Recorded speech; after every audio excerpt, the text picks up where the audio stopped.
un verdadero placer y un honor que usted, don Luis Landero, se acerque a nuestra pequeña localidad para hablar de su trabajo, sus experiencias y sus libros. Libros llenos de humor y poesía en los que relata con maestría la condición humana. Esperamos y deseamos que se lleve un buen recuerdo de nuestro municipio. Gracias, señor Landero. También quiero agradecer a la Subdirección General de Bibliotecas, al área del libro, a Eva Bog, aquí presente, por haberlo hecho posible. Y por supuesto a todas las personas que hoy nos acompañáis para disfrutar de lo que nos cuente don Luis Landero. Muchas gracias a todos y a todas.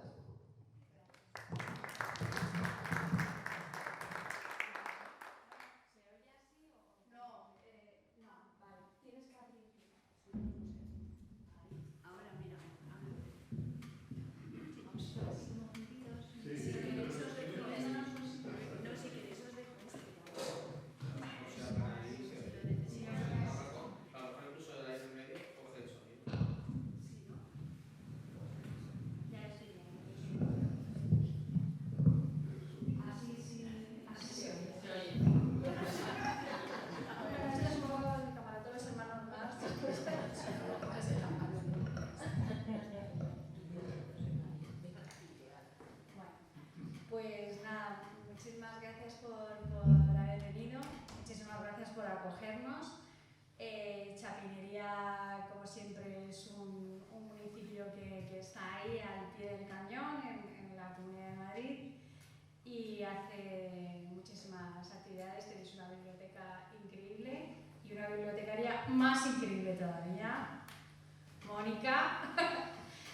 Y bueno, pues muchas gracias a los asistentes, gracias alcaldesa además por también darnos esta acogida tan cálida. Y bueno, pues ya me han presentado, pero vuelvo yo a decir un poco, ya me lo había aprendido yo ya de memoria, ¿sabes? Entonces, pues nada, soy Eva Bog, soy la promotora cultural para la Subdirección General del Libro de la Comunidad de Madrid, y sobre todo para el plan de fomento a la lectura. Y entonces, bueno, pues esta actividad que vamos a hacer hoy está dentro de una campaña que nos inventamos el año pasado. En plan, vamos a ver cómo podemos hacer que efectivamente grandes autores, o sea, vamos a montarlo al revés, o sea, que lectores que quizá no puedan acceder a grandes autores, o bien porque por la lejanía o porque no tengan los medios, pero que vivan dentro de la comunidad y que vivan en un municipio además con una biblioteca que sea activa, pues entonces, ¿cómo podemos acercar a los grandes autores? Porque bueno, vosotros siempre estáis muy disponibles, pero sí es cierto que también, pues eso, luego tenéis siempre unas agendas súper... siempre cuando estáis de promoción estáis escribiendo, cuando no tenéis que ir a la feria de no sé qué o al encuentro de no sé cuántos.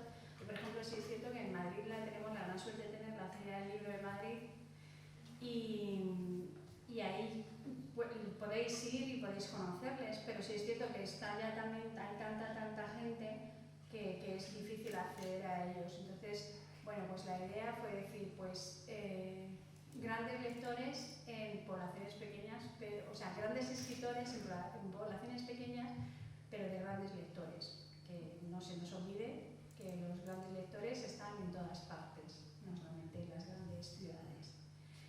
Y bueno, pues es el segundo año que se hace esta campaña, y esperemos que se haga más veces porque está siendo todo un éxito, la verdad, y consiste en una semana solamente. Entonces es como un intensivo de en una semana, en 6 días, bueno, necesitamos un día a la semana, porque el domingo yo ya dije, mira, yo ya el domingo, yo ya me quería irme a mi pueblo que está aquí al lado, que es Cadalso, si no lo decía reventaba. Y bueno, pues es de lunes a sábado, todas las tardes, en una localidad de cada municipio de lo que es, intentamos abarcar que sean los 4 puntos cardinales y entonces pues elegir a X poblaciones y bueno, pues quién sabe si el año que viene podemos volver a hacer esta campaña, pues le tocará a otros municipios o buscar otro municipio del norte, sur, este, oeste y bueno, pues lo intentaremos hacer. Este año estamos teniendo mucha suerte porque la verdad es que la disponibilidad, no disponibilidad, sino la disposición que estáis teniendo todos es absolutamente maravillosa, así que yo te tengo que dar las gracias a ti ahora, personalmente, Luis, que sé que además venir, o sea, no deja de ser, es que es complicado, o sea, justamente es por eso, es complicado de repente desplazarte, tener que yo entiendo que ellos están en su casa o que están trabajando, que están haciendo sus cosas y decirles, espera, que es que te voy a llevar, que ya no solamente es la hora de la charla, sino que es que van a perder pues al final toda la tarde, ¿no? O toda la jornada. Y cogen y están dispuestos. Y cogen y dicen, no, pues a lo mejor estoy escribiendo o estoy haciendo lo que sea, pero soy capaz de ir a estos municipios. Así que yo te lo agradezco muchísimo, Luis, por haber aceptado. Y bueno, ¿en qué consiste este evento? Pues consiste en que realmente los que vais a hablar sois vosotros, ¿vale? Porque lo que queremos es que sea un encuentro. Y entonces, podéis preguntarte de casi todo, ¿no? De casi todo. Puede interrumpir, puede todo. Todo lo que queráis. Vale, yo si queréis hago un par de preguntas así genéricas, pero vamos, la cuestión es que aprovechéis que tenéis que tenéis un premio nacional y que podáis comentarle o consultarle cosas o lo que sea. Bueno, Luis, muy buenas tardes. Buenas tardes. Muchas gracias. Sí, se oye.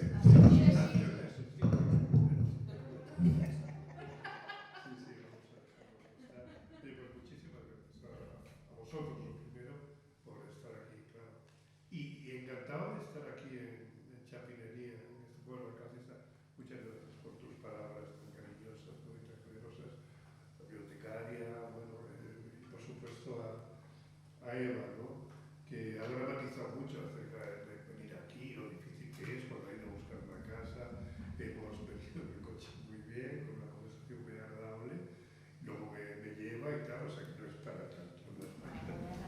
Pero yo estoy encantado. Ya, no, sí, entonces yo soy de pueblo, de manera que yo en un pueblo me encuentro muy a gusto, me encuentro en mi casa. Porque, bueno, decir un pueblo, mi infancia es de un pueblo y además tengo espíritu pueblerino, porque aunque he vivido en Madrid casi toda mi vida, porque emigramos como tantos campesinos extremeños, emigramos en 1960 a Madrid, cuando yo tenía 12 años, a Barrio de Prosperidad, sin embargo, para mí la Prospe es mi pueblo de Madrid. Y luego, durante muchos años, he vivido y sigo viviendo en Chamberí, y Chamberí es mi pueblo de Madrid, de manera que tengo tres pueblos, que es Albuquerque, mi pueblo de Extremadura, y 2 pueblos de Madrid, que es la Prosperidad y que es Chamberí, de verdad que he encantado. Hay un personaje en esta novela última que he escrito que dice que para ser escritor no hace falta ni viajar, ni conocer países remotos, ni vivir en grandes aventuras. Dice, con un pueblo y una biblioteca es suficiente para ser escritor. Y es lo que yo creo. Un pueblo te muestra el paisaje humano de un modo perfecto. Ahí está todo lo que hay que saber sobre el hombre, sobre la gente. Y una biblioteca es el centro del mundo y te abre todo tipo de horizontes y amplía todas tus experiencias. De manera que con eso vale, y se ha demostrado que para ser un gran escritor con esas 2 cosas es suficiente, ¿no? Y buenas tardes. Buenas tardes. Yo quería preguntarte, mira, con relación de lo que estabas contando de tu paso de tu pueblo de Albuquerque que por cierto hoy me he enterado que el de Estados Unidos no se llama Albuquerque, es Albuquerque. Albuquerque, sin miedo. Yo pensando que lo habíamos llevado nosotros aquí ese. Sí, ¿Sabes sí, cómo va? sí. Ah, sí, es porque lo hemos llevado nosotros. ¿Y le han quitado una R o qué le han quitado? Le quitarán una R, pero los americanos siempre. Y era difícil, es que es un poco difícil Albuquerque. Para ellos, decirlo así. Sí, con esa R, ¿te imaginas atrás? Bueno, ¿tú has estado de profe en Yale? Sí. ¿Cuál vienes? ¿Qué nivel? Es un sitio muy fino, es un sitio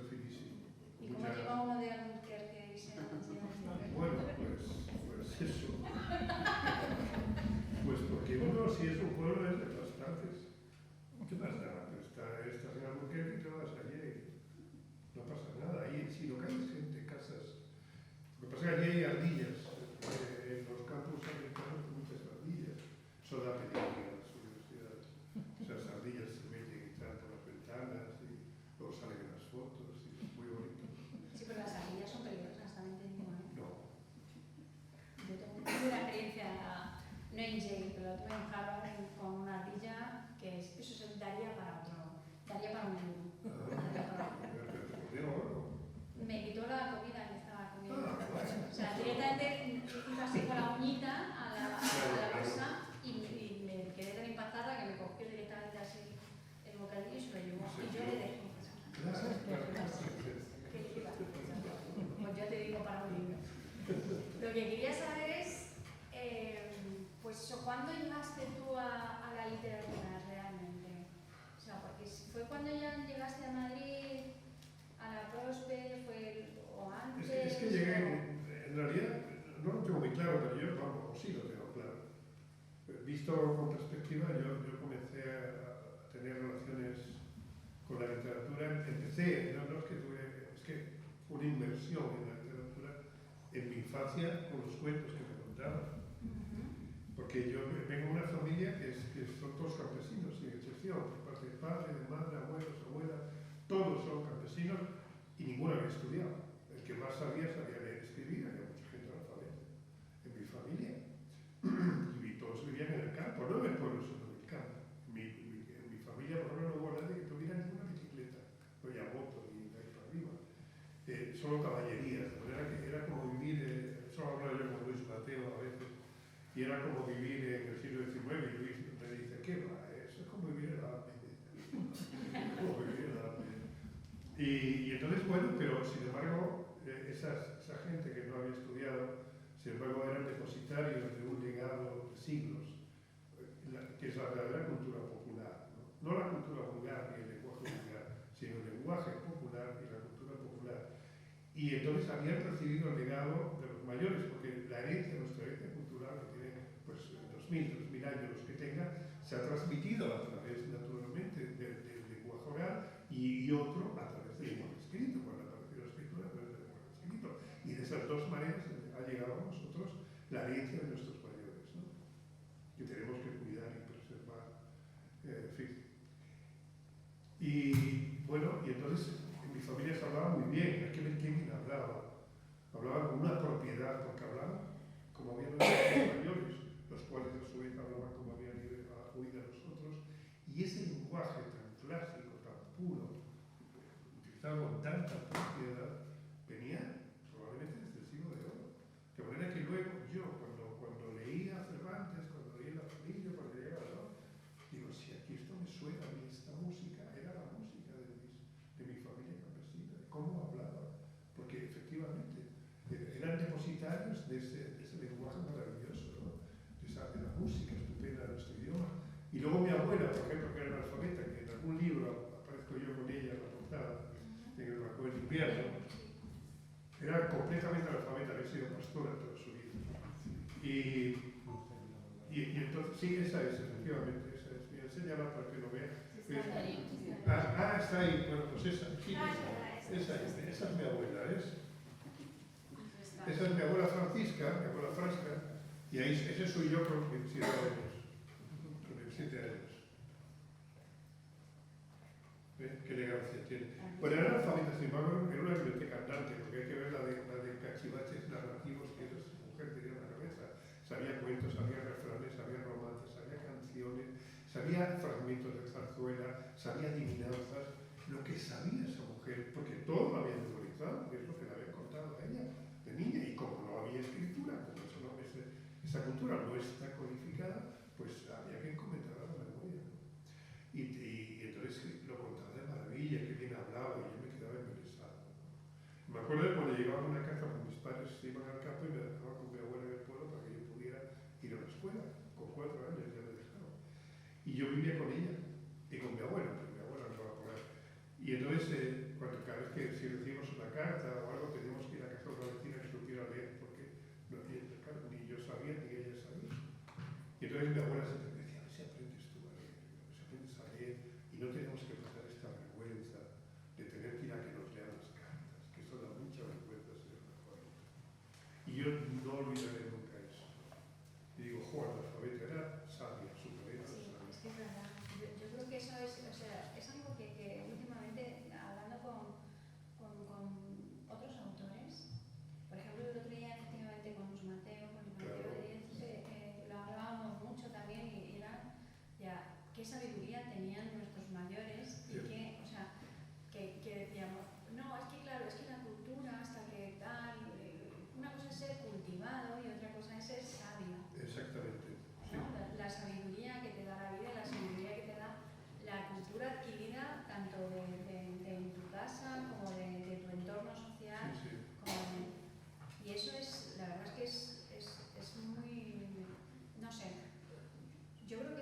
con mi Se prueba, vamos a volver a la tercera guerra mundial.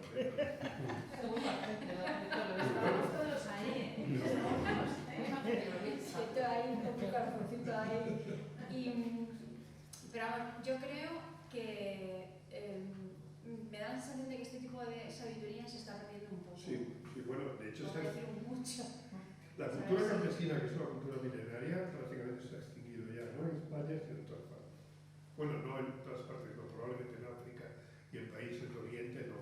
Pero en Europa sí se ha extinguido y es una cultura milenaria. Pero no está codificada, no está escrita. Y claro, es de boca a boca. O sea, y entonces ya, por ejemplo, mis hijos son urbanitas puros ya. Y algo han heredado todavía, pero ya son el eco.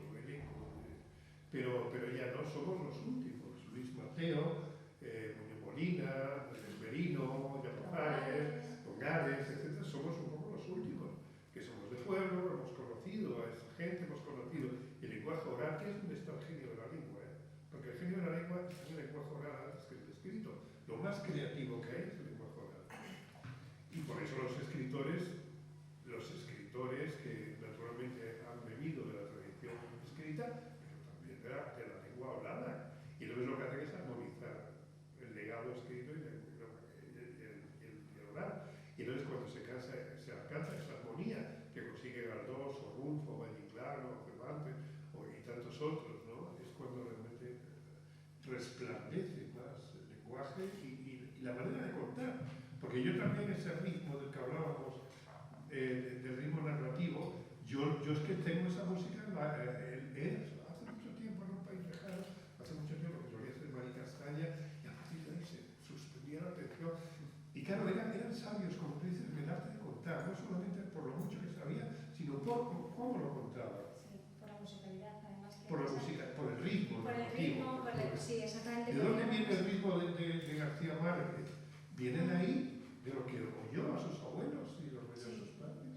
Sí, es verdad. Del lenguaje oral, te voy a contar un cuento, ¿no? Entonces el niño se queda embelesado. Sí. Pues el escritor tiene que embelesar un Sí, poco. hoy justo salía un reportaje, bueno, una píldora de estas que he visto pues, en internet mientras estaba haciendo otras cosas así, de una mujer que decía, de una mujer ya mayor, que decía, le daba recomendaciones de crianza al público, ¿no? Y decía, yo no soy pedagoga, yo no soy no sé qué, pero que sepáis que lo mejor que podéis hacer con los niños para que lean y para que introducirlos en la literatura es que aunque sean muy pequeñitos y tú les estés cambiando el pañal o les estés dando la papilla o el biberón, dice que le estés contando un cuento, o sea, le narres y le estés contando un cuento.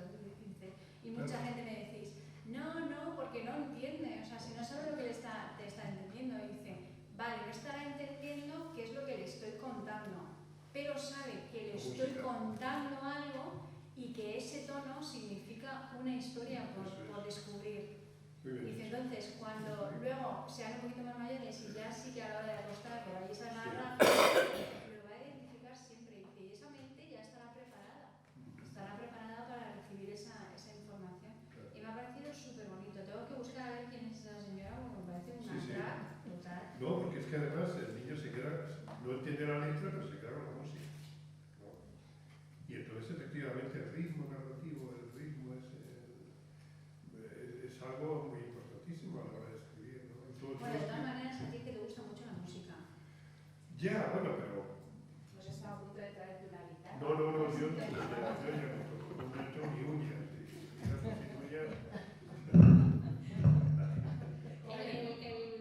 El micro baila. Hablamos decimos de música y pues hablando de la narración, claro, ahora estoy pensando que efectivamente lo que te venía diciendo antes de lo fácil que es de leer, porque es alta literatura, o sea, el adjetivo está en el sitio donde tiene que estar, no sobra ni falta una palabra. Me está dando la campana, me está dando exactamente, lo está confirmando. Pero sin embargo, a ti se te lee muy fácil, o sea, eres muy amable de lectura. Entonces, eso quizá es por lo que estabas diciendo, de que te gusta, esta señora que está ahí. de que te gusta eso, comunicar y que te entienda todo el mundo. Sí, pero si es que, ¿cómo no? Si la claridad a la hora de contar, puedes contar cosas complejas de un modo claro. Eso es filosofía también la hace Ortega. Ortega decía que la claridad es la cortesía del escritor con el lector, ¿no? Y se puede, así escribe Cervantes, así es el Lazarillo, que es transparente, Galdós, Rulfo, tantos otros que escriben con una calidad literaria, a la vez con una transparencia extraordinaria. De todo modo, todo es válido, porque también el que escribe oscuro está en su derecho de escribir oscuro, y a veces tiene razones para escribir oscuro, y también hay que hacer un esfuerzo para ganarse. Proust, por ejemplo, no se le puede pedir lo mismo que a Dickens, por ejemplo, porque su mundo es otro, su manera de verlo es otro. Afortunadamente, hay tantos estilos y tantos mundos como escritores hay. Cada uno tiene su música, cada uno tiene su manera de decirlo, ¿no? Pero yo mi manera es esa que tengo, ¿no? Es desde siempre. Que es una mezcla, porque yo luego, ya en Madrid, efectivamente, yo descubrí la poesía con 15 años, después escribir poemas, pues eso, desde muy pequeño, yo escritor precoz, ¿no? Y me puse a escribir poemas y demás, y luego, claro, me hice lector. Primero fui oyente y luego me hice lector, ¿no? Y entonces leí, claro, estoy envenenado de lectura. Eso es decir, que he leído muchísimo, ¿no? ¿Hay alguna segunda lectura que te haya gustado? Y he aprendido muchísimo. Bueno, anda, que no Es podría como cuando te decir. dicen lo de ¿qué película es tu película favorita? No, una no, imposible una. No, es que sí, Dinos alguna así de... ¿Qué te voy a decir? Por ejemplo, cuando yo era poeta, primero es muy fácil encontrar a tus maestros dentro de la poesía. Eso es facilísimo. Yo con 15 años los encontré, porque enseguida te topas con Espronceda, con Becker, con Rubén Darío, con Machado, con Juan Ramón, con Lorca, con Neruda, con Miguel Hernández. ¿Para qué quieres más? Tienes ahí, bueno, maestros maravillosos. Y eso está a la vista, quiero decir. Vale, pero ¿y en prosa? Eso es muy difícil con tus maestros, si quieres dedicarte a la novela. Ahí sí que necesitas orientación. Te tienen que decir, tienen que orientarte dentro de un mundo del que no sabes nada. Entonces yo empecé leyendo novelas. Yo leía muchísimas novelas del oeste y policíacas que alquilaban los kioscos por 50 céntimos. En un kiosco había frente de casa del señor Emilio, se alquilaba por 50 céntimos. Sí, entonces tú ibas con tu novela del oeste o tu novela de policíaca, entonces te sacaban un taco así de novela o dos tacos y tú ibas como los cromos, ni más ni menos, y eran todas viejas, pero bueno. Y entonces yo me leía 2 y 3 al día, todas tenían 120 páginas. Y era lo que yo leía. Y luego, pues un poco por casualidad empecé a descubrir libros mejores. El círculo de lectores me ayudó mucho. Mi madre estaba escandalizada porque era caro eso. Nosotros vivíamos con mucha modestia, ¿no? Muchas estrecheces. Y cada vez que venía el señor me traía 2 libros al trimestre. Me decía mi madre, más libros. No tienes bastantes ya. Me decía, no tienes bastantes. Yo decía, 7 o 8. Y mi madre decía, ¿ahí quieres más? Entonces, bueno. Y luego un libro que a mí cambió mi vida fueron las 1000 mejores poesías de la lengua castellana. No sé si lo conocéis, lo tenéis aquí. Yo creo que se llama Circula. Jesús Marchapalo me regaló precisamente porque yo el que tengo lo tengo destrozado, que era el que tenía cuando me lo compré con 15 o 16 años. Y cuando yo descubrí ese libro, que fue la primera vez que yo entré a una librería, la primera vez que me compré un libro, alguien me habló de ese libro y que venía prácticamente lo mejor, lo más granado de la poesía venía ahí. Y entonces entré, lo compré, que no sé, me costó 30 o 40 pesetas. Y claro, era dinero entonces, y cuando yo lo vi, digo, pensé que como que lo había robado. Digo, habría el librero corriendo detrás de mí para decirme que no, que esto, porque a mí me parece un tesoro. Eran 700 páginas, o más de 700 páginas, donde leí los mejores poemas. Y yo pensaba, digo, con este libro yo tengo ya para toda la vida. Igual que el enamorado de verdad solamente necesita la amada para vivir, no necesita nadie más. Se puede ir a una isla ya con la amada. Y yo me podía ir a una isla con ese libro. Me pareció una maravilla. Digo, yo no necesito más libros. Yo con este libro me vale ya para siempre. Y me sumergía en la poesía,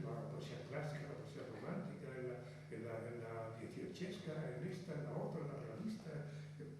Y aquello era una maravilla, fue una de mis experiencias como lector y como escritor. Yo entonces escribía poemas, y como lector más fuertes y más emotivas que he tenido.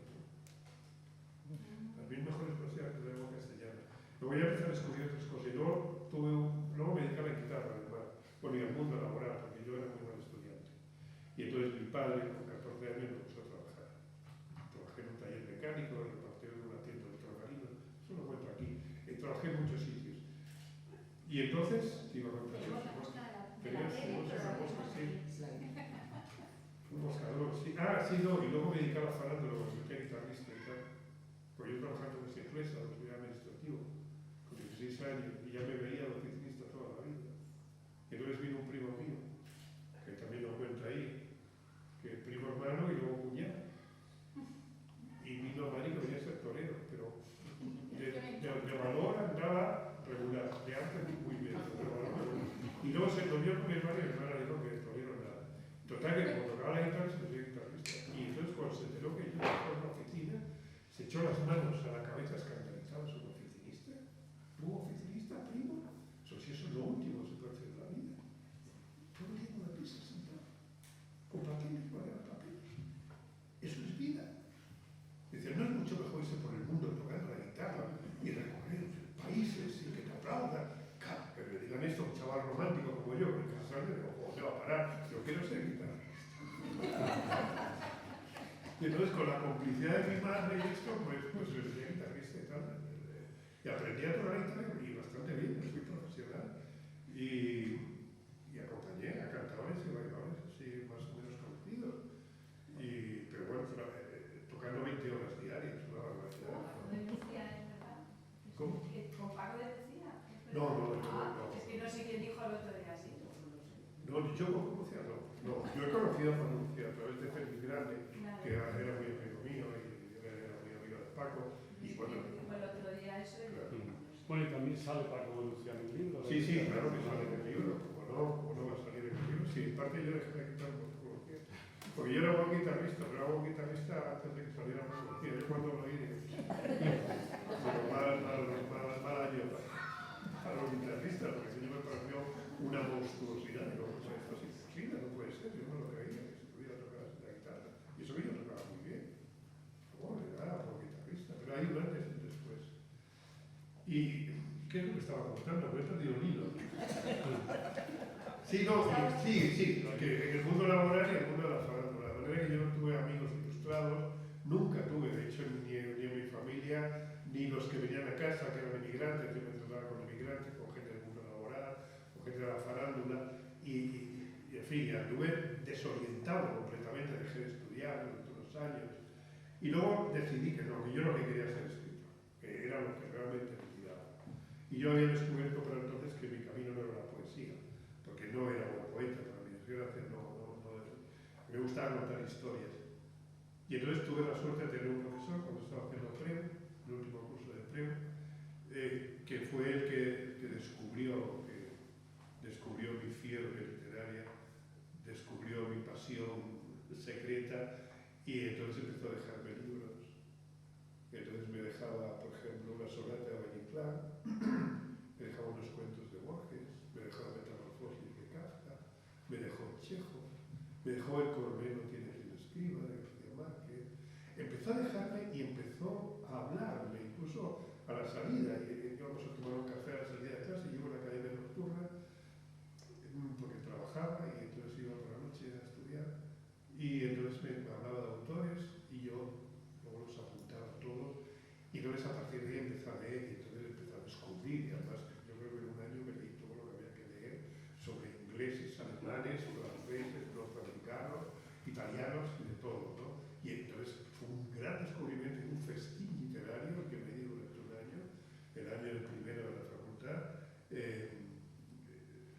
tremendo, ¿no? Y claro, y desde entonces, no sé. Eres de los pocos universitarios en la época universitaria que leías también por placer, porque todo el mundo siempre te dice, ¿cuándo es? Oye, yo soy un gran lector, menos cuando en el parón de la carrera, que nadie lee durante la carrera.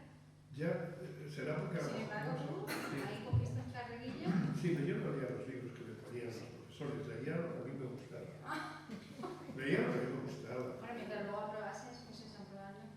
Sí, porque además tenía una beca, la beca Salario famosa que había entonces, gracias a la cual sobrevivíamos. Y yo tenía que aprobar, siempre aprobaba con 5 o 6, pero aprobaba para que me pudieran volver a dar la beca del año siguiente. Pero yo en la facultad no aprendí gran cosa, la verdad. No, porque vivía ensimismado en mis cosas. Y quiero decir, en mi literatura. Luego se te ha servido esa experiencia, a lo mejor dices que no aprendiste muchas cosas. Pero sí aprendí más de lo que yo creo. Sí. Claro, te iba a decir, porque luego te has dedicado a la enseñanza. Sí, pero se contagia, todo eso de algún modo se contagia. En la universidad, aunque no prestes mucha atención, de algún modo te cala, ¿no? Te va calando. Y luego había profesores que sí me interesaban, claro, pero pocos, porque desgraciadamente no tuve buenos profesores, ¿no? Pero sí que tuve algunos buenos y que me abrieron camino, que me abrían mundos y demás. Pero yo más fui un autodidacta,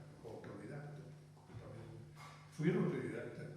Y yo sobre todo leía por mi cuenta, pero leía además lingüística, leía semántica, leía todo tipo de cosas, historia, etcétera, pero leía por mi cuenta. Yo creo que lo mejor, filosofía, que me ha gustado siempre mucho, leía también bastante filosofía y creo que he aprendido más como autodidacta que como alumno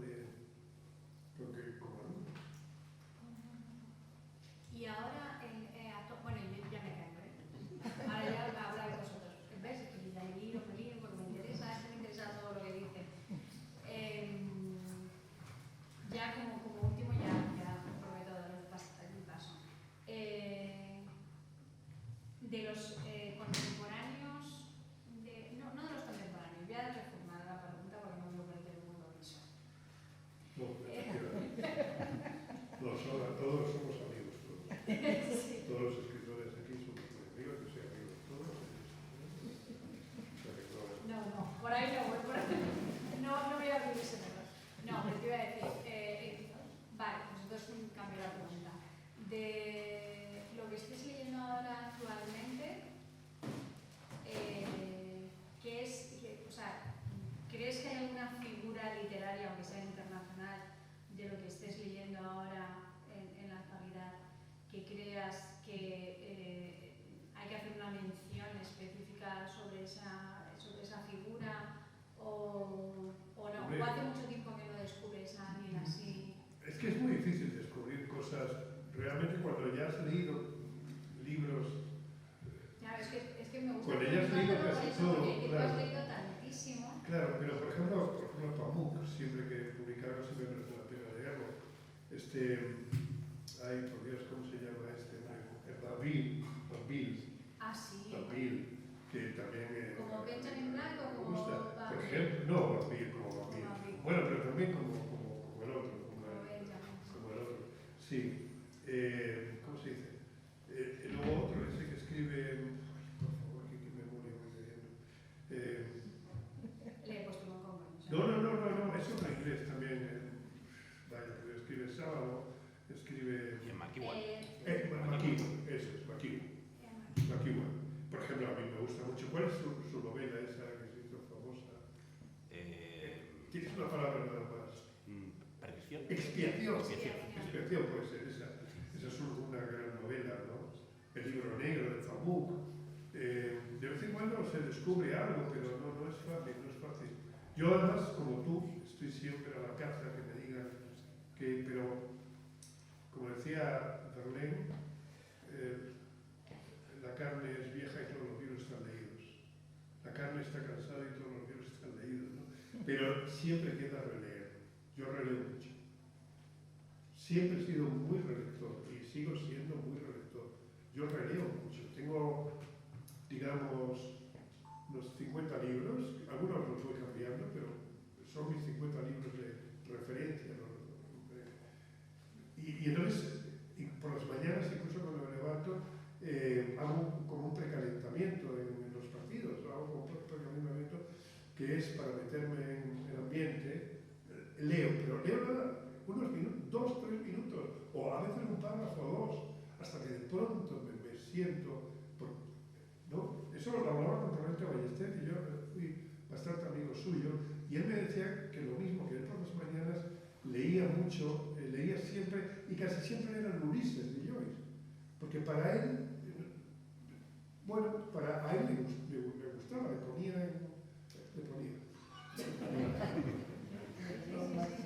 Y a mí me pasó porque igual tengo esos novelistas, casi todos, pero también poetas, también filósofos, un poco de cabecera, a los que vuelvo muy a menudo. Intento naturalmente leer cosas nuevas, claro. Y de hecho, hace poco que una novela,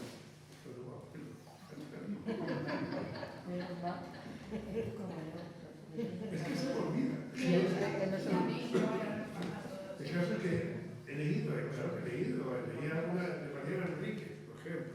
Son unos cuentos de terror y tal que tiene, también, vamos, que tampoco creo que es una maravilla, pero está bien. ¿Qué más he leído? Sí, leo, claro. ¿Qué más he leído? Últimamente leí, es que... Sí, bueno, era por si acaso me dabas a mí alguna pistita. Claro. Me ayudabas con mi trabajito. Solo apunto. Bueno, vuestro turno. ¿Qué queréis comentarle a Luis? Decirle. Quería preguntarle qué pasatiempo que le apasione, que no sea nada de lectura, escritura, cine, narrativa, algún pasatiempo suyo que le apasione de verdad. El cine, que tenga que ver con su... Bueno, el cine es narrativa. Bueno, que no sea el cine. Que no es el cine. Si le apasiona el cine, que no es El ajedrez, por ejemplo. Muy bien. El ajedrez me gusta mucho. Me gusta mucho la música. ¿Pero lo practica mucho? ¿El ajedrez? Sí. Sí, todos los días. Pero todos los días me pongo ejercicios de ajedrez para resolverlo, o sea, me lo hago solo. ¿Y algo que sea fuera de casa, para practicar fuera de casa? Es que fuera de casa yo no salgo casi de casa. Pero habrá salido hace unos años. Sí, los amigos, me gustaba pescar. Los viajes. Sí, me gustaba pescar. Los paseos por el retiro. No, paseo por el barrio. Yo prácticamente no salgo de casa. Y si salgo de casa no salgo de casa. Son muy raros los periodistas, los escritores, sí. Sí. Yo ¿Sabe soy... usted lo que nos dijo Elvira Lindo a esta misma pregunta? Sí.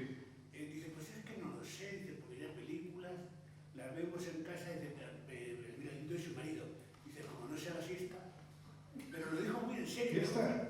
La siesta. La siesta. Me dejó flipado. No, claro, por supuesto.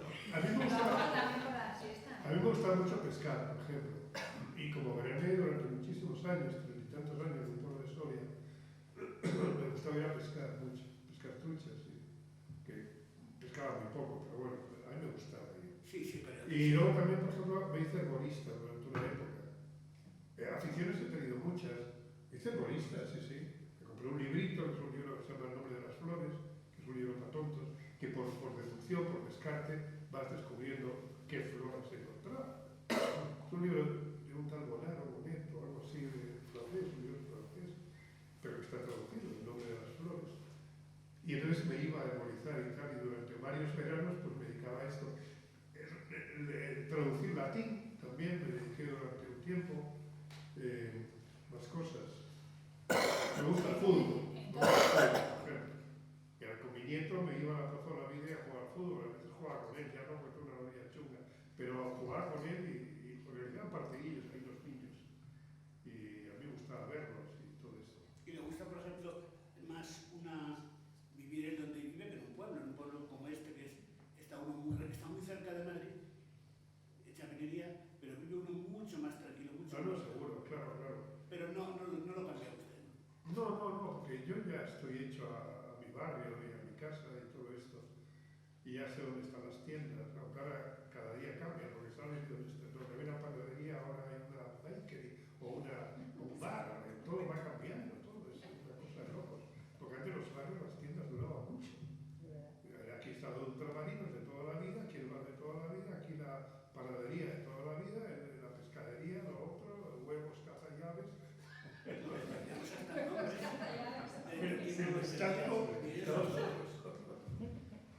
Aquí todavía no conocemos hasta el nombre. Claro. El que vende el pan, el de la carne. Exactamente. Sí, eso, sí, pero incluso en las ciudades también. Pero con eso del turismo están desapareciendo los barrios.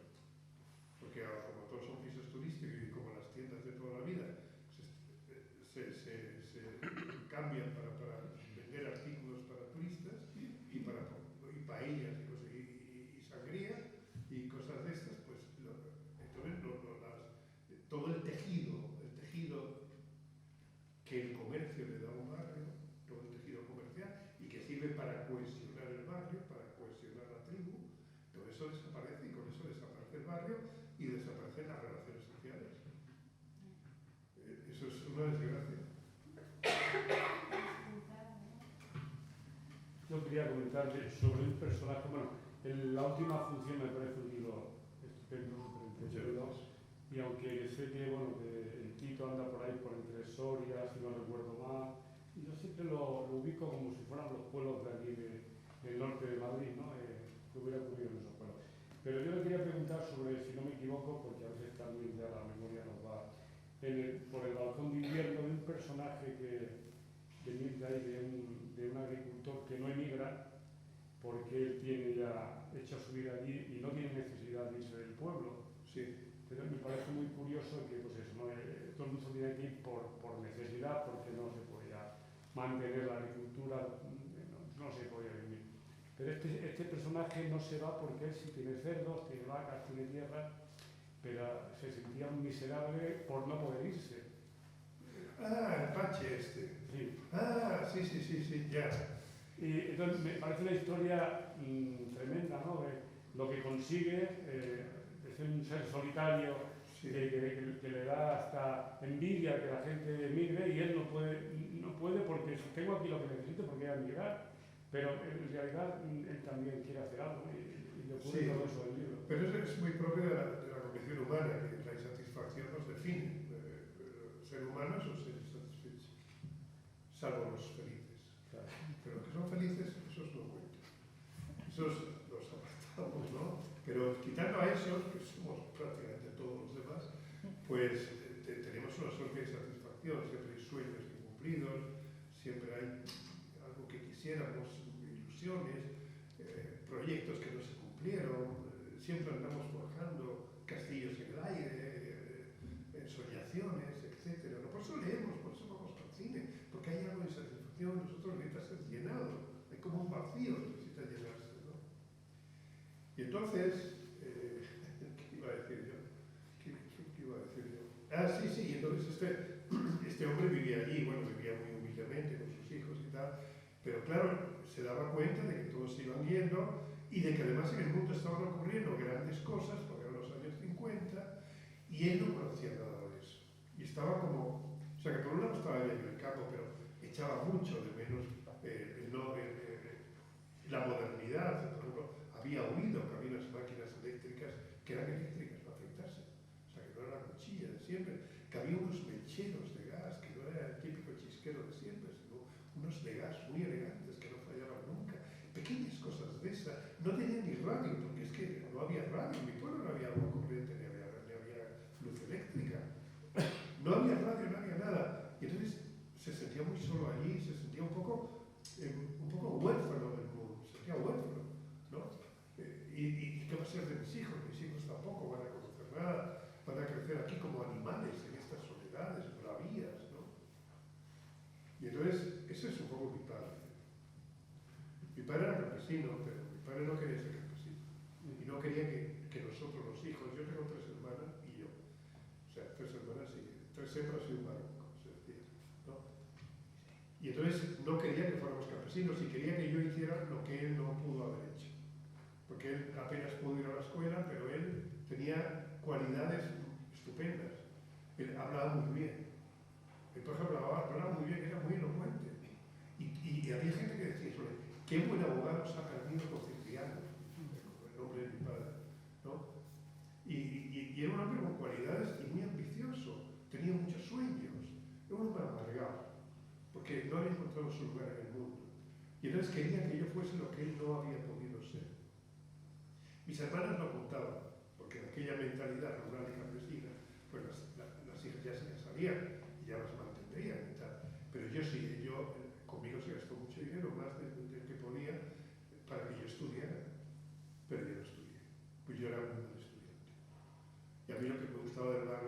cine, las chicas, el trabajo rubio americano, los amiguetes, en fin, todo la vida de barrio, o sea, la vida de barrio. Y yo estudiaba, ¿no? Es que me pillaba muy lejos. Y entonces, por eso mi padre empezó a trabajar cuando tenía 14 años para que viera lo duro que es ganarse la vida, ¿no? Pero ni por eso. Y mi padre murió cuando yo tenía 16 años, ¿no? Y murió cuando yo tenía 16 años y nos llevábamos muy mal. Nos llevábamos fatal. O sea, me daba unas palizas que para qué. Porque es que ni quería estudiar ni quería trabajar. Porque odiaba el trabajo, odiaba los jefes, odiaba todo eso. A mí lo que me gustaba era la poesía. Me gustaba la poesía y me gustaba el arte, ¿no? Bueno. Y yo juré ante el cadáver de mi padre, o sea, por la noche lo miramos en casa, que sería, como él decía, un hombre de provecho. Que incluso que sería abogado. Me acuerdo que lo juré ante él.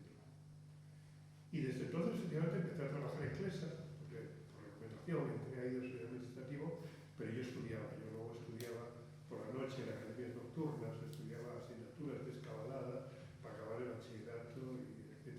Y entonces el gran tema de mi vida, lo que cambió mi vida por completo, fue la muerte de mi padre. Eso me cambió por completo, cambió mi carácter, mi forma de ser, cambió mi destino, cambió mi destino. Y es la gran musa de mis novelas, que es lo último que no hubiera pensado, que iba a ser escritor y es mi musa. Y entonces, muchos personajes en mi novela están sacados de mi padre, de esa insatisfacción, esa amargura y ese soñar en vano, ese soñar, ese querer algo que no puedes conseguir, como la torre de Babel, que quiere llegar al cielo y no puede, como Ícaro, que quiere llegar al sol pero con sus alas de cera, pues no puede tampoco. Hay cantidad de mitos que explican esta capacidad enorme del hombre para soñar cosas imposibles, ¿no? Y muchos de mis personajes están enfermos de afán, están enfermos justamente de esto. Bueno, enfermos, no, quizá la palabra esa no es la adecuada, ¿no? Pero tienen, y este hombre, este Pache, es un hombre satisfecho, profundamente satisfecho. Y por eso crea el boliche ese en medio del campo y todo eso. Pero al final, ¿por qué ese final? Es que pasó la realidad, es que fue así. Fue así. Ya había conseguido lo que quería y A ver, sí, es que no se sabe por qué. no se sabe. Y yo tampoco lo sé, Claro. pero pasó lo que pasó. Y sí, sí. Y entonces claro, yo contraje una deuda con mi padre cuando él murió y una culpa de la que no me he redimido nunca. Y unas cuentas que creo haber saldado, pero que no estoy seguro. Pero como yo me parezco a él además, pues yo también soy un soñador de cosas inalcanzables, yo siempre quiero escribir la novela más maravillosa del mundo. Luego, la realidad me pone en sitio, al principio, que por ambicionar que no quede, yo aspiro a lo más. Y bueno, y entonces, bueno, sí, eso es que lo que has dicho de Pache me ha recordado mi padre, por eso os he contado esto. Y él ha sido quizá el hecho fundacional, como escritor, mi hecho fundacional es ese, la muerte de mi padre. Y no tiene acento. ¿Cómo? Que no tiene acento. No, porque nos vinimos con 12 años. Pero no se pega cuando vaya al pueblo de algo. Sí, se me pega lo que ve el pueblo, sí, sí. Cuando hablo con mis primas y tal, incluso por complicidad, por solidaridad, Claro. sale el acento Te sale. sevillano, sí, sí. Sí, cuando voy allí se me pega enseguida, sí, sí. ¿Va mucho? ¿Va mucho? No demasiado. Pero bueno, 2 veces al año siempre, ¿no? Cuando vivía mi madre, que murió en 2015, murió con 98 años, sí íbamos siempre, y además ella reunía a toda la familia.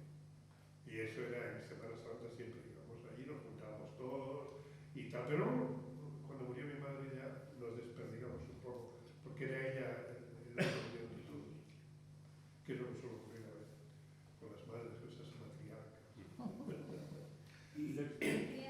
Y ha encontrado ya, por este deambular que tiene usted tantos años, tantas cosas que ha hecho, ha encontrado ya, por lo que ha dicho usted antes, su acomodo en la vida, su sitio. Un poco sí, a ver, sí. Por lo menos he encontrado, no felicidad, y eso es una palabra que la tengo descatalogada, que esa palabra no es mi vocabulario, no existe. pero sí he encontrado paz y a veces un poco de alegría. Con eso vale para vivir. Con la paz interior, paz con el mundo, etc. Una cierta sabiduría en vivir, en no necesitar demasiadas cosas y un poco de alegría, de vez en cuando, alegría, pequeñas alegrías, ¿no? En el día a día, no la alegría esta. ¿No? Los pequeños momentos que decimos, Sí, no sabemos. sí. Pequeño momento de que escribes por la mañana, de que claramente tomas una cerveza, ¿no? Sí, es que cuando dices, quiero escribir la obra de mi vida, la película de mi vida, no la vas a escribir nunca. No. Como seas perfecto, vas a ser un desgraciado. No, pero también... Como quiera la perfección, la vas a acabar siempre. Sí. Es decir, trata de hacerlo bien, Sí, de lo mejor que mejorar cada sabes. día trabajando, Sí. pero punto. No intentes ser mejor porque no lo vas a ser. No, ya, pero yo el intento, sí. Yo siempre quiero ser mejor, siempre. Pero Y no me ha ido mal el intento. Pero si lo intentas mucho, vas a fracasar. Que por eso ni me deprimo ni nada de eso. No. Sencillamente eso me estimula. Para mí es un estímulo, querer hacer las cosas, no ya lo mejor que sea, sino superarme. Eso sí, pero luchar contra usted mismo. Sí, No contra pero, el mejor. claro, pero es como Don Quijote aspira a lo máximo. Luego pierde casi toda la batalla. ¿Y qué? ¿Le llamaremos fracasado a Don Quijote? No, pero estaba sonado. Bueno, pero nunca le llamaremos fracasado, pero lo intenta. Y en el intento está la gloria. O sea, si uno fracasa, que no sea por no haberlo intentado, joder, uno lo intenta. Y no, si fracasa, pues fracasó, pero se fracasa con gloria, con dignidad, como los Humphrey Bogart y los Robert Fisher. Sí, nos gustan más los fracasados que Los perdedores con gloria, los perdedores con ideales, con cosas. Sí. Porque además los triunfadores no tienen gracia. Yo, cuando estaba hablando de la tradición oral, de que se contaban los cuentos, yo pensaba en los niños ahora. Porque yo de niña, yo he vivido siempre en Madrid, ahora es cuando vivo en pueblo. Pero salíamos a la calle, jugábamos mucho, Claro. y cantábamos al corro, canciones, hacíamos poesía, o sea, poesías que nos sabíamos, nos enseñábamos unos a otros, eso también se ha perdido. O sea, es que... Y luego nosotros nos implantábamos nuestras mismas normas jugando. Yo veo ahora los juegos de los niños que son juegos siempre dirigidos por adultos. O sea, los niños entre ellos salen poco a la calle, se ha roto esa tradición oral, que era el juego también, porque te enseñaba a mí los juegos a los que jugábamos nos los enseñaban nuestros padres. Y pensaba en eso. Eso no es una pregunta, pero... Sí, no, es verdad, no, es cierto. Pero a veces ves niños y niñas jugando en el recreo, en los colegios, jugando en las plazas, que todavía conservan algo de esa cosa, de esa pureza propia, ¿no? de los niños, de jugar, y de jugar con cualquier cosa, ¿no? Yo creo que el peligro de todo esto son las pantallitas, ¿no? Sí. Las pantallas, porque eso los hace pasivos, los hace dependientes, y entonces ellos ya no inventan cosas, sino que quien inventa es la pantalla. O sea, ellos son personajes puramente pasivos, no son protagonistas de su vida ni de sus juegos, porque al jugar eres protagonista del juego y representas un personaje, representas lo que sea, o saltas a la comba. Pero en esto no, lo único que haces es darle a una tecla y demás. Yo lo sé por mi nieto, por ejemplo, que le encantaban los cuentos, le encantaba todo esto, le encantaba juntar, y ahí cuando nosotros aficionados a las pantallitas, hombre, todavía siguen jugando y todavía, claro, con sus padres también y sus abuelos, en fin, estamos ahí un poco. Pero claro, esto está cambiando mucho, bueno, la gente ha cambiado mucho. La gran revolución que ha habido ha sido en la historia de la humanidad, ha sido Internet. Quizá no ha habido otra revolución como esta. La revolución de la comunicación. Sí. Yo, en parte de la pregunta que le iba a hacer ya la he contestado.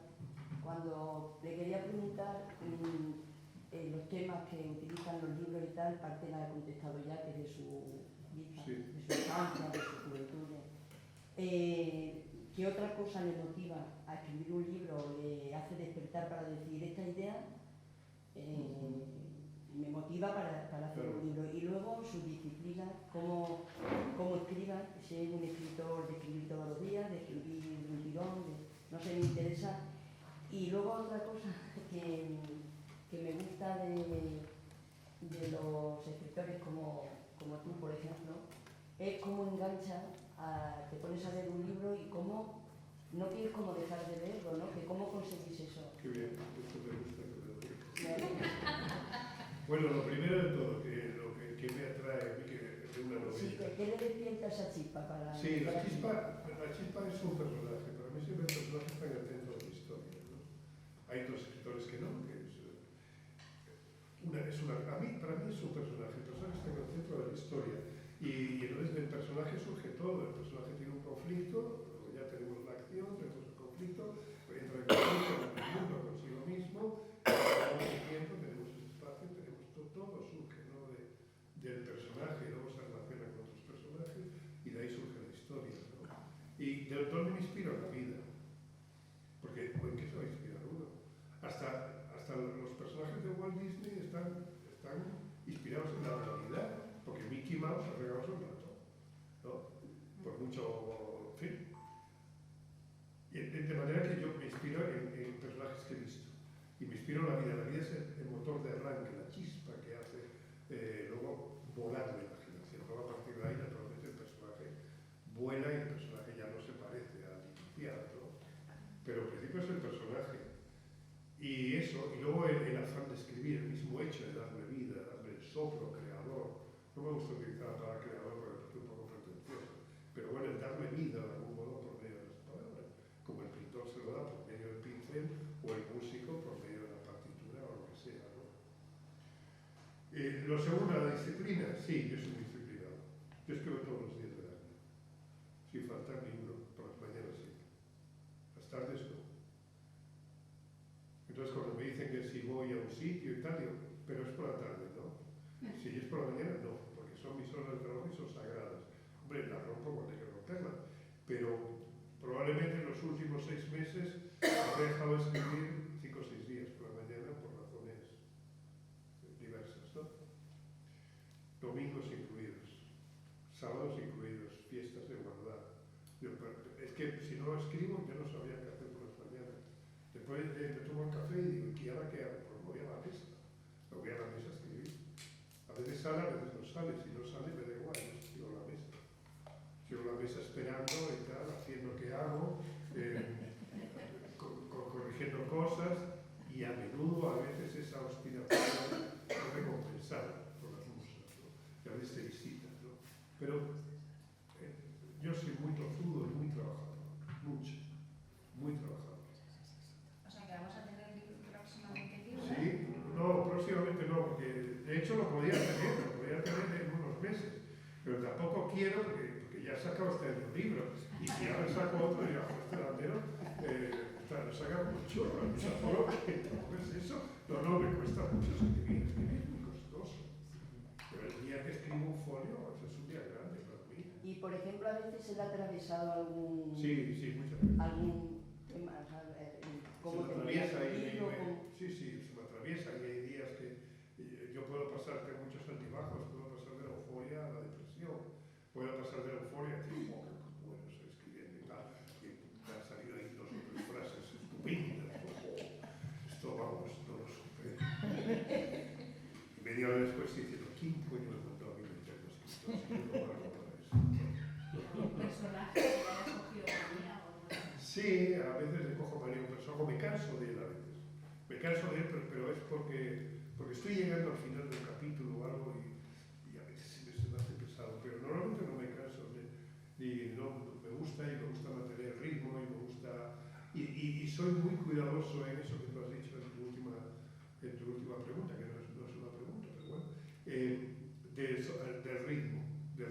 Eso también lo aprendí del lenguaje oral. En el lenguaje oral, cuando alguien te cuenta algo, bueno, gente muy coñaza, cuando te cuenta algo son muy aburridos.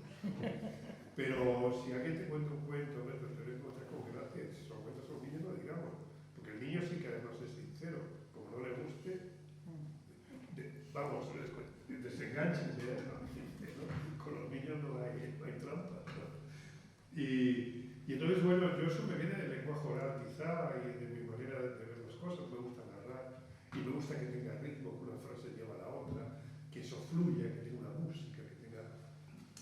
fondo oral, ¿no? Un fondo oral, pero está muy bien escrito a la vez.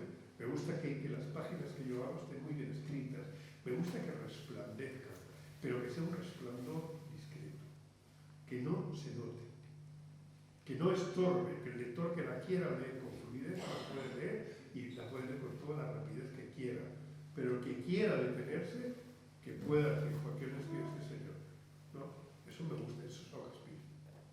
Entonces, ¿Y los nombres de los personajes?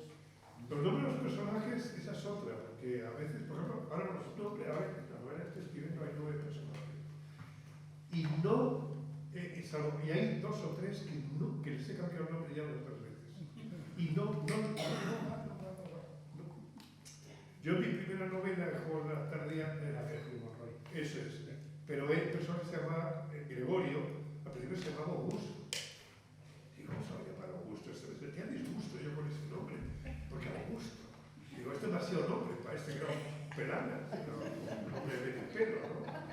Y digo, Augusto. Y entonces pensé, dando muchas vueltas, hasta que de pronto pensé en un primo mío, que vivía en el Corcón, que era zapatero, y se llamaba Gregorio. Digo, coño, Gregorio, mira qué bien. En Olías, el apellido lo saqué de las listas del tercero de BUP.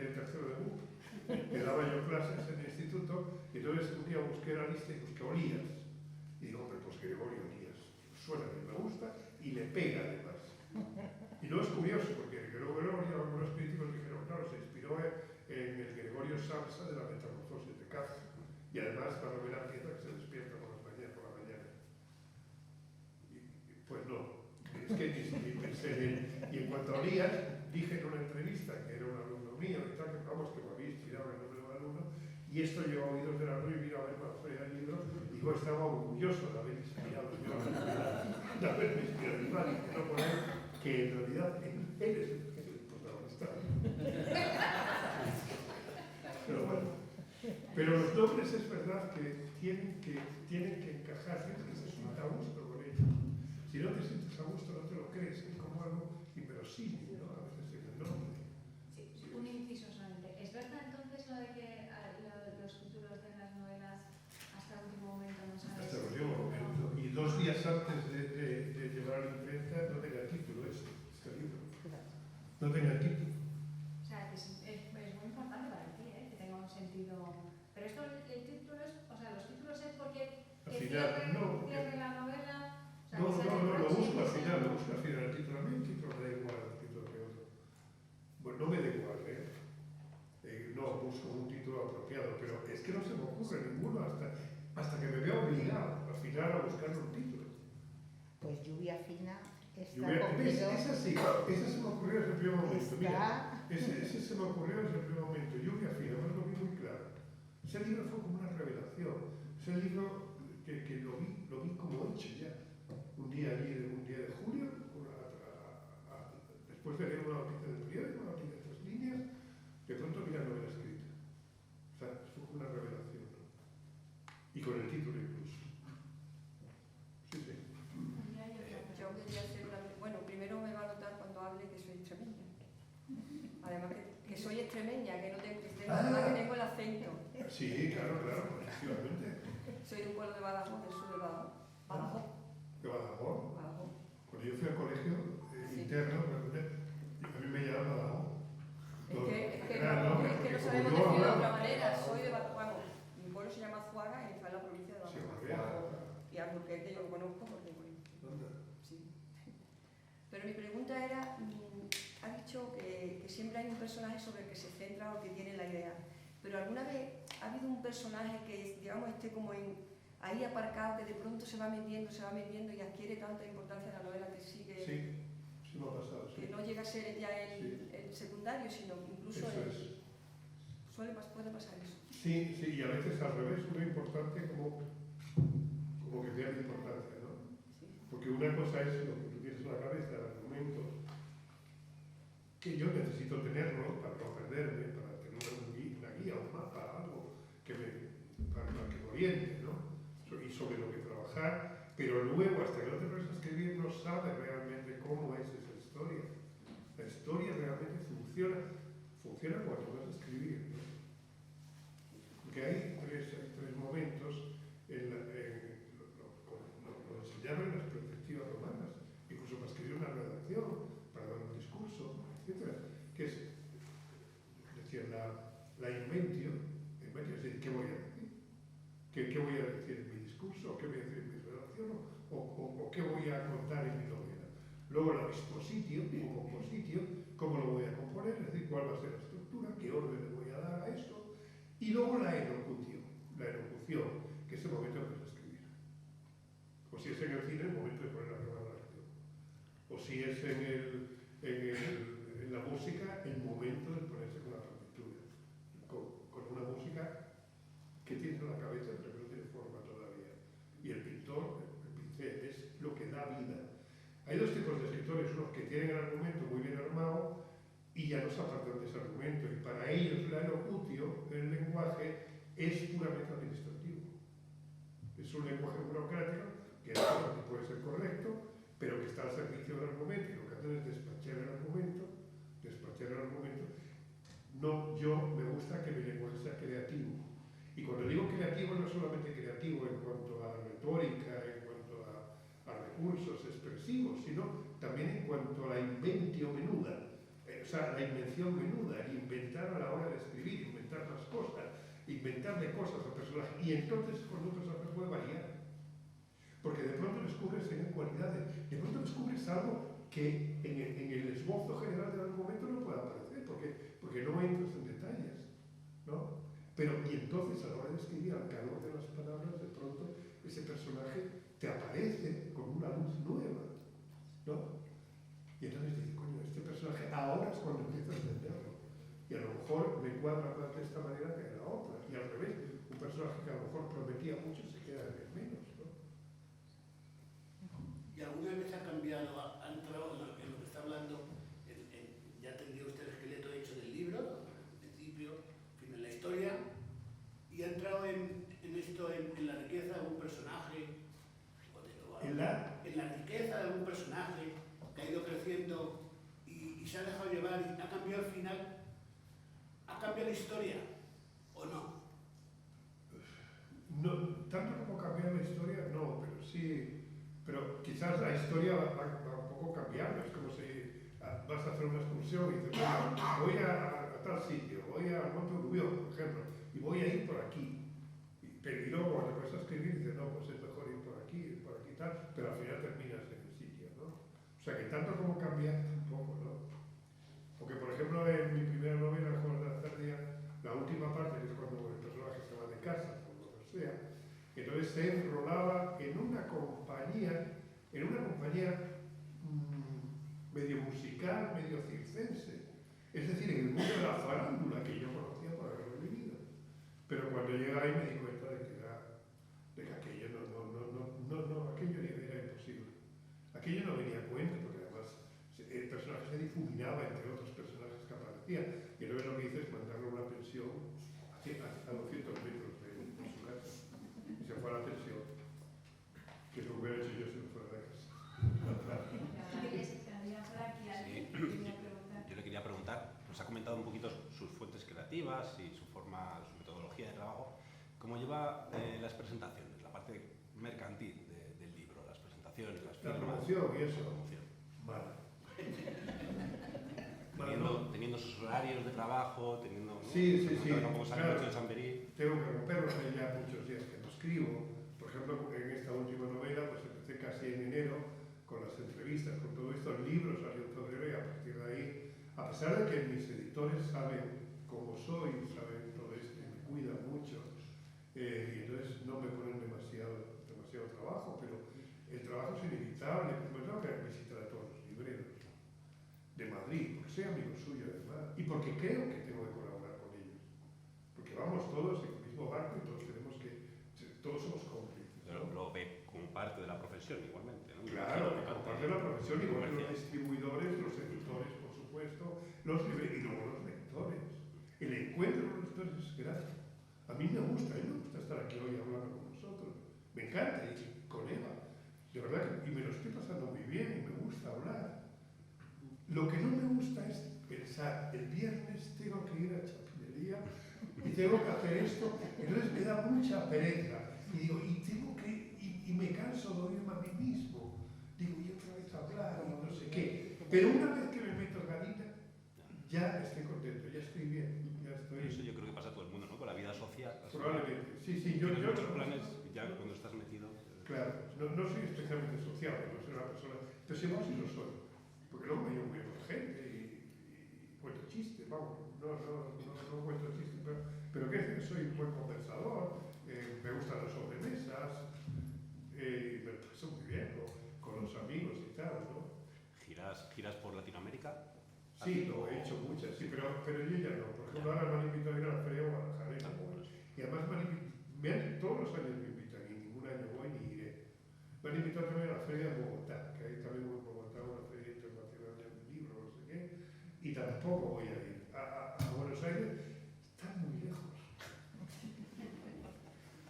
Para ir a Guadalajara, si ya para mí, más allá de ventas ya es Guadalajara, ya está lejos eso como fíjate la de México. Y luego además está lleno de escritores y de gente, hay un gentío ahí enorme. Y a mí eso, seguro que si fuera, me lo pasaría bien. Pero prefiero no, prefiero quedarme en casa escribiendo, viendo mis películas, paseando por el barrio, esas cosas. Y retomando un poco también lo que ha comentado sobre el cine, que sí que le gusta. Sí. ¿Qué ha visto últimamente? Pues mira, ayer por la tarde, porque todas las tardes veo una película. Ayer vi una película bastante malilla, pero bueno, Los crímenes del Museo de Cera. Una película que me gusta mucho el cine antiguo. Me gusta mucho el cine antiguo. Bueno, tiene su encanto, tiene su aquel, pero es más bien floja. Pero no es sobre Madrid, ¿no? Me imagino. Sobre el Museo de... No, el Museo de Cera, no, ya es un crimen. Es en Estados Unidos, sí. Es en Estados Unidos, es una película clásica de terror y tal. Bueno, no era gran cosa, pero bueno, la vi y tal. Se pasa el rato, ¿no?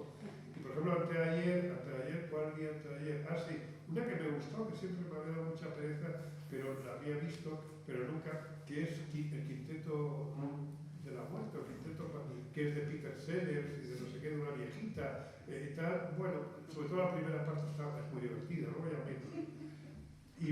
a veces con unas películas, hace poco también vi esta semana una película de Hitchcock que no había visto, se titula Asesinato.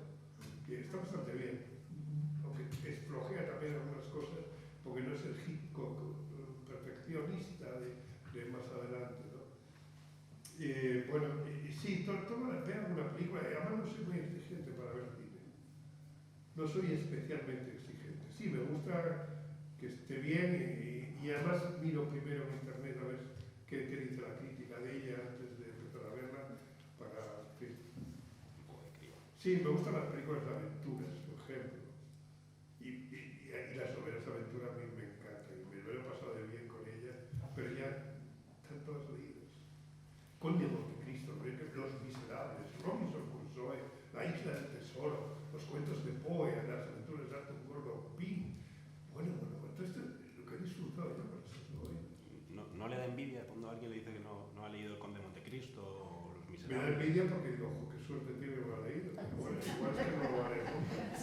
Pero está ahí, ¿no? Ha salido una película ahora de Conde de Montecristo que está muy bien. Yo sé, he visto, a mí me ha dicho que está muy bien. Bueno, y ahora estrena 100 años de soledad. Yo tengo compañeritos. Hoy Sergio Ramírez escribe en El País vio el primer episodio, ha visto el primer episodio, pero no entra a juzgarlo, pero ojalá, como nos dicen al final de la proyección, vaya mejorando conforme va. Lo cual que a la película debe de gustar mucho. Y es verdad, porque es muy difícil, cuando tú tienes en la cabeza de un buen libro, de un libro muy bueno, de esos que tú has leído, difícilmente se puede hacer una buena película. Porque, por ejemplo, del Quijote, ¿se ha hecho una buena película? No. Del proceso de Kafka se ha intentado, pero no. O sea, quedan muy lejos, realmente, quedan muy lejos del libro. Conde de Montecristo, por buena que sea la película, queda lejos del libro. Los Tres Mosqueteros lo mismo. La Isla del Tesoro lo mismo. Las buenas. Hace poco vi también unas historias extraordinarias, 3 cuentos de Poe, contados por distintos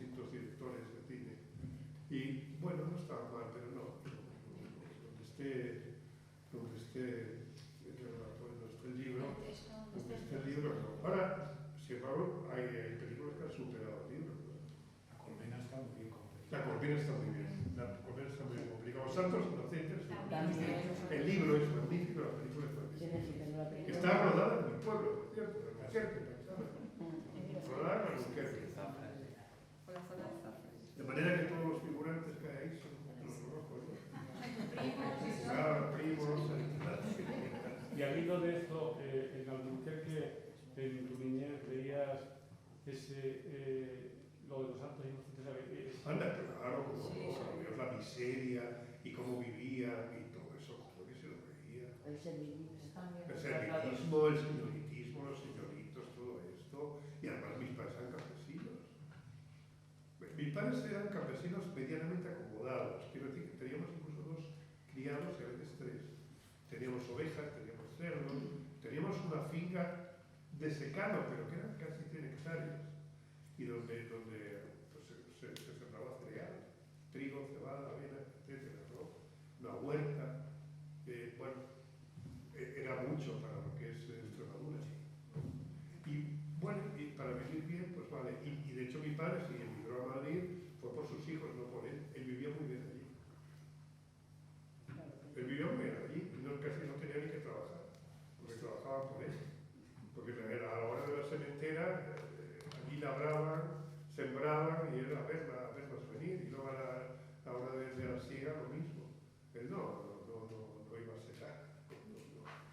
Este verano escuché una entrevista suya en la radio nacional y me impactó lo que supuso para usted la palabra bocadillo.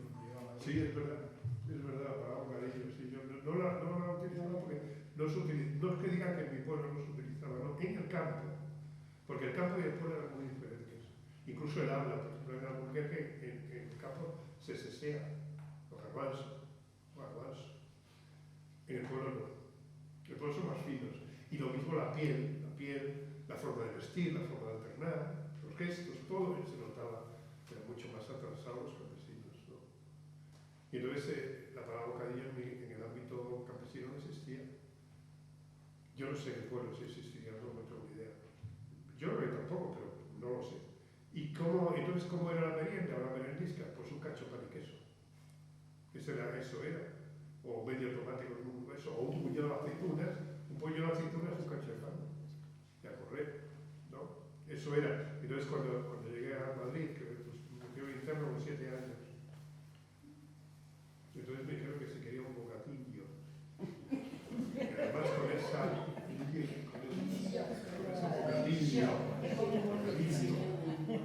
bocadillo. Sí, es zamorano, vallisoletano. Y entonces fue a oír esa palabra, fue venir a adquirir conciencia de mi orfandad, de lo solo que me había quedado, y fue que me puse a llorar.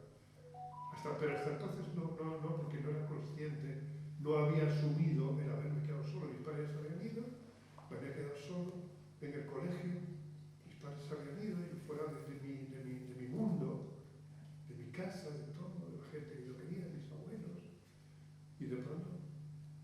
Pero yo no era consciente y esa palabra de pronto me digo, este es otro mundo.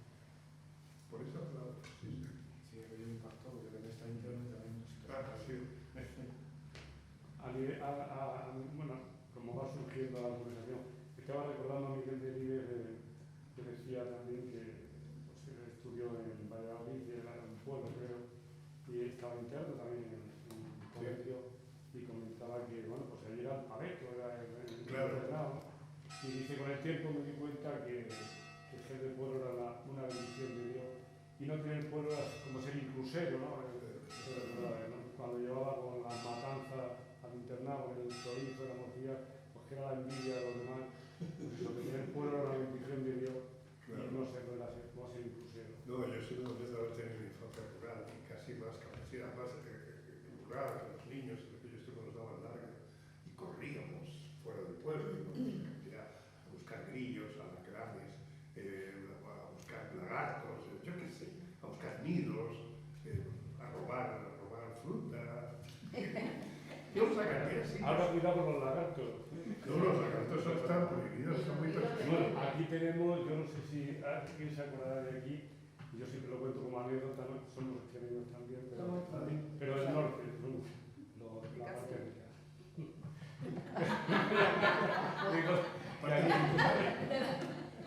De Europa, que bueno, que decíamos que Yo tengo un libro de cocina de Teclo Villalón, creo que se llama, un señor de Plasencia, de recetas de Extremadura, y lo primero que viene es una receta de lagarto, de un lagarto mediano. Me hace mucha gracia, un lagarto mediano. Bueno, pues el lagarto mediano son 15.000 euros. Y entonces Chapinería, que lo iba a contar, le pusieron una multa a un señor, Manejaba de Guina, que presidente de la comunidad. De 2 millones de pesetas. Le pusieron 1,5 millones exactamente, o sea, pues eso, creo que 9.000 euros. Que era un pobre hombre.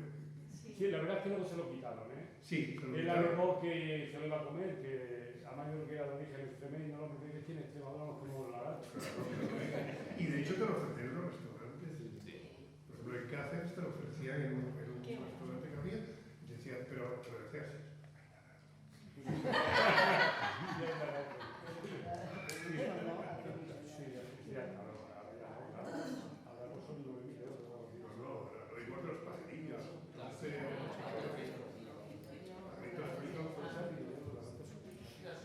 Bueno, pues son las 8 ya. son las 8. Bueno, Ya se ha pasado el tiempo. ¿Una preguntita? Sí, no, y voy a decir que si queréis que no, yo quiero irme sin hacer spoilers de tu última novela, la última función que haces así un homenaje al teatro, ¿no? Sí. Y bueno, el personaje de Tito Gil, que me ha gustado mucho, me gusta mucho el sentido del humor que tienes también en esta novela, ¿no? Solo señalar un poco el tema de la voz, es que me ha llamado mucho la atención, Sí, sí. que dices que desde que nace ya se le notaba esa voz maravillosa que tenía. No, este personaje es real. Es real, claro que es real. Ernesto Gil, Tito Gil, se llama así. Y ahora tiene 87 años, por cierto, tengo que llamarlo un día de estos para... Y incluso ha venido a la presentación del libro 2 veces y ha recitado Lorca con una voz prodigiosa que tiene, maravillosa. Se sabe de memoria todo Lorca. Y hicimos giras, yo lo acompañaba con la guitarra, hicimos por ejemplo una gira por Estados Unidos, con college y universities. Y sí, con motivo del 50º de la muerte de Lorca en el 86. Y fuimos a Nueva York, Washington, Nueva Orleans, no me acuerdo si algún sitio más. O sea que hicimos una gira. Y luego estuvimos en Francia, en Marruecos, en fin, estuvimos en muchos sitios. Sí. O sea, que todo lo que cuentas es... Hay mucho, ¿verdad? Lo que pasa es que, claro, eso de que ya de niño, esto, de que no sé qué, eso es ficción, claro. Pero es real, aunque él dice que no, que fue así. Digo, ya. Se ha apuntado todo. Lo otro es inventado, pero está inspirado en él, claramente, descaradamente. Sí, no, es fantástico. Sí. Y además es así, o sea, más o menos lo he pintado un poco como es. Hizo Derecho, fue gestor, trabajó en la gestoría. Y bueno, y eso es, pero su gran pasión era el teatro. Y luego yo estuve en la Escuela de Arte Dramático durante 18 años, estuvo de alumno conmigo. Yo he tenido alumnos ilustres, como Eduardo Noriega, a ser el alumno mío, Tristan Ulloa, Aura Garrido, y más, esa que... Ibuk, esta, no sé qué Ibuk, que fue novia de Acraf, el futbolista del PSG. Eso es. Y sí, y otros y muchos más. Dulce Chacón fue una amiga también de la escuela. Bueno, yo quería decir que si me gustas como escritor, me gustas mucho más como persona. Me ha encantado y además tienes una voz preciosa. ¿Sí? Y a mí me ha venido hoy muy bien, que estaba un poco decaída. ¿Y te he subido el ánimo un poco? Sí. Pues cuánto me alegro. Me ha venido de maravilla. Pues me voy contentísimo. Y otra cosa que te quería decir, que creo que representa muy bien el espíritu extremeño. Que aunque muchos extremeños hemos tenido que salir de Extremadura, ¿no? Cada uno por su... Claro. Pero que yo creo que el espíritu extremeño es que son personas abiertas, yo creo que, Claro que un sí. sentido del humor, yo creo que Sí. tenemos un sentido del humor muy importante. Somos cariñosos, somos... No, y que eso se ve mucho en tus libros, tu ironía, que yo me siento muy identificada contigo. Qué bien. Así que ahora me vas a firmar un libro.